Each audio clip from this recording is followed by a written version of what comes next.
NPCI यानी कि national payment corporation of India ने अनाउंस किया है इंटर ऑपरेबिलिटी सिस्टम, जो कि यहाँ पर KYC wallet inter operability guideline लाया गया है। इसमें यह होगा कि आप अगर पेटीएम इस्तेमाल करते हैं, पेटीएम वॉलेट इस्तेमाल करते हैं, तो आप पेटीएम वॉलेट से किसी भी यूपीआई क्यूआर कोड को स्कैन करके पे कर सकते हैं, किसी भी मर्चेंट क्यूआर कोड को स्कैन करके पे कर सकते हैं। इसे उदाहरण के साथ समझेंगे और इससे क्या फ़ायदे हैं, क्या कुछ चार्जेस की बात कही गई है, जो कि ये सारा सिस्टम जो है एक तरह से कह लीजिए यूपीआई की तरह होगा, डिजिटल पेमेंट की तरह होगा। तो सबसे पहले आपको ये बताना चाहेंगे कि रिजर्व बैंक ऑफ इंडिया ने पिछले वर्ष में ही कहा था कि भाई इंटर ऑपरेबिलिटी करने की, जहां पर लोग जो है तेजी से डिजिटल पेमेंट कर सके और चीज़ें आसान हो सके। लेकिन बीच में आता था एमडीआर, मर्चेंट डिस्काउंट रेट आ जाता था बीच में कि हाँ कितना निर्धारित करना है।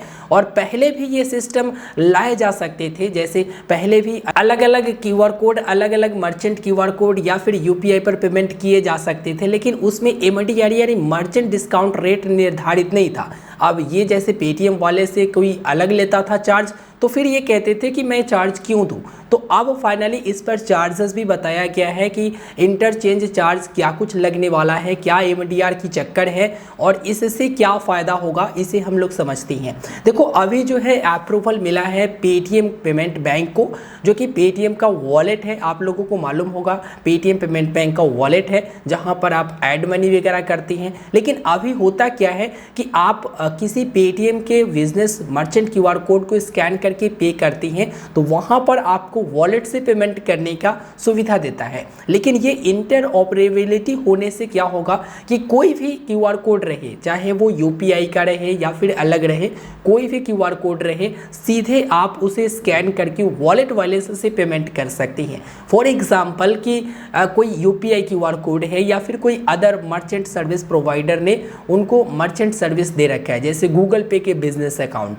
ठीक है, तो उसका क्यूआर कोड है। तो आप अगर पेटीएम ऐप से स्कैन करेंगे तो आपको ऑप्शन में आएगा कि आप बैंक अकाउंट से भी पे करेंगे और पेटीएम वॉलेट से भी पे करेंगे। तो यहाँ पर वॉलेट से डायरेक्ट जो है किसी भी क्यूआर कोड को स्कैन करके आप भुगतान कर सकते हैं। अब इसमें जो इंटरचेंज फी रखा गया है वो मैक्सिमम 1.1% का रखा गया है। मतलब जब भी आप किसी को पेमेंट करती हैं तो बीच में आता है इंटरचेंज चार्ज, जो कि यहाँ पर हर बैंक को भी देना पड़ता है और जो मर्चेंट होती हैं उनको देना पड़ता है, ये ग्राहक को नहीं लगता। लेकिन देखा जाए तो पूरी तरह से यहाँ पर बोझ जो है ग्राहकों पर ही पड़ता है।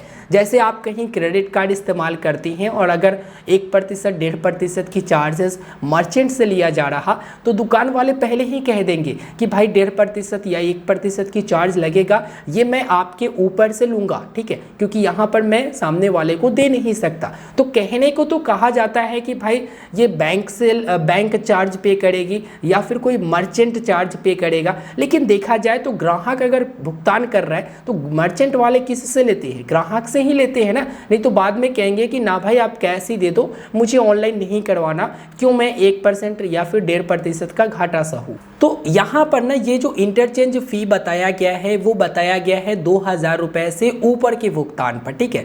जैसे 2000 रुपया तक आप स्कैन करके पे कर दिए वॉलेट से तो उस पर कोई चार्जेस नहीं है। लेकिन वही 2000 रुपया से ऊपर रहेगा तो सभी पर अलग रहेगा, मोबिलिटी पर अलग रहेगा, बिल पेमेंट पर अलग रहेगा, सभी पर। लेकिन मैक्सिमम जो है 1.1% यहाँ पर चार्ज बताया गया है। वैसे यूपीआई की तरह ही भुगतान होगा, दिक्कत परेशानी नहीं है। यूपीआई क्यूआर कोड भी रहे तो वॉलेट से स्कैन करके आप पे कर सकते हैं। तो अभी ज़्यादातर पेटीएम को फ़ायदा होने वाला है क्योंकि 50% से ऊपर जो है पेटीएम का ग्राहक है और देखा जाए तो वॉलेट सर्विस भी काफ़ी ज़्यादा मतलब एक्टिव है। तो अभी वर्तमान में मुझे लगता है ये जो सर्विसेज मिलेगी वो फुल केवाईसी वॉलेट यूज़र को ही मिलेगी। वर्तमान में पेटीएम एप्लीकेशन में अभी ये चीज़ें चालू नहीं की गई है, लेकिन हाँ ये खबर आ चुकी है और 24 मार्च 2023 को ही यहाँ पर गाइडलाइन एनपीसीआई की तरफ से निकलकर सामने आई है। तो फिलहाल आप इस वीडियो में यही जानिए कि यहाँ पर जो केवाईसी वॉलेट जो भी मतलब वॉलेट में केवाईसी किया हुआ है वो इंटर ऑपरेबिलिटी करने की जो गाइडलाइन है वो एनपीसीआई की तरफ से आ चुका है, जिसका मतलब ये होगा कि आप वॉलेट से किसी भी QR कोड को स्कैन करके पे कर सकते हो, चाहे वो मतलब UPI वाला रहे या फिर कोई मर्चेंट वाला रहे, कोई फ़र्क नहीं पड़ता। चाहे उनके तरफ से जारी किया गया हो या फिर दूसरे मर्चेंट सर्विस प्रोवाइडर की तरफ से जारी किया गया हो या फिर बैंक के तरफ से जारी किया गया हो, ठीक है। या फिर आप अगर एक मर्चेंट सर्विस देते हैं तो आपका QR कोड स्कैन करके भी दूसरे वॉलेट वाले डायरेक्ट वॉलेट से पे कर सकते हैं, जिन जिन को अप्रूवल मिला होगा। इससे फ़ायदा पेटीएम को भी है। देखो पेटीएम QR कोड जैसे कोई स्कैन करेगा, पे करेगा तो उनको भी चार्ज पे करना पड़ेगा, और यदि आप पेटीएम से पे कर रहे हैं तो पेटीएम को भी इससे फ़ायदा है। तो दोनों तरफ से देखा जाए तो यहाँ पर MDR या मर्चेंट डिस्काउंट रेट की बात आती है बीच में। अब क्रेडिट कार्ड पर जो चार्जेस MDR वगैरह लगता था, क्रेडिट कार्ड UPI वगैरह पर, वो हटाने की बात कही गई थी। अब देखना शेष है कि आगे जब ये चलती है, लाइव होती है, तो किस तरह से ये जो है पॉजिटिव चीज़ें लेकर आती है। जब 2-3 क्वार्टर ये आगे बढ़ेगी उसके बाद ही मालूम चलेगा कि ये चार्जेस पर किस तरह से लोगों पर असर पड़ रहा है, क्या चार्जेस रिमूव होगा या फिर नहीं। फिलहाल इस वीडियो में मैंने आपको जानकारी दे दिया। उम्मीद करेंगे आपको ये वीडियो पसंद आया होगा। वीडियो को लाइक कर दीजिए। इसके ऊपर मैं वीडियो लेकर आते रहूँगा कि किस तरह से आप एक्टिवेट कर सकते हैं, किस तरह से यूज़ कर सकते हैं। तो आप चैनल को सब्सक्राइब कर लीजिएगा। कोई सवाल है वीडियो के नीचे कमेंट करना ना भूलिएगा। धन्यवाद।